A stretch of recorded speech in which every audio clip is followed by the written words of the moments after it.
അതിനകത്ത് ഈ മോദിയും ട്രംപുമായിട്ടുള്ള ഉടക്കിൽ അയാൾക്ക് ചൈന ഒരു ഇഷ്യൂ ആണ്. ചൈനയ്ക്കെതിരെ ഇന്ത്യയെ കൊണ്ടുവരിക അയാളുടെ ഒരു മേജർ ഒബ്ജക്റ്റീവായിരുന്നു.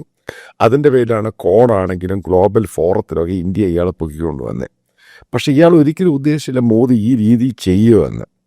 അതിൻ്റെ പേരിലാണ് H1B വിസയുടെ കാര്യം കിട്ടിക്കഴിഞ്ഞപ്പോഴത്തേക്ക് എനിക്ക് വളരെ സീനിയറായിട്ടുള്ള റിപ്പബ്ലിക്കൻ്റെ ഒരു നേതാവ് പറഞ്ഞു, ഇത് വേറെ ആരെയുമല്ല, അവിടെ ജനങ്ങളിൽ അർബൻ പോപ്പുലേഷനിൽ മോദിക്ക് കിട്ടുന്ന സപ്പോർട്ടിന് അതിന് കൊടുക്കാനുള്ള അടിയായിട്ട് തന്നെയാണ് H1B വിസ കൊണ്ടുവന്നിരിക്കുന്നത്.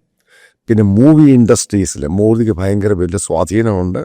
സിനിമാക്കാരെല്ലാം മോദിയെ സപ്പോർട്ട് ചെയ്യുന്നവർ, അതിനു വേണ്ടിയിട്ടാണ് 100% ടാരിഫ് കൊടുത്തത്.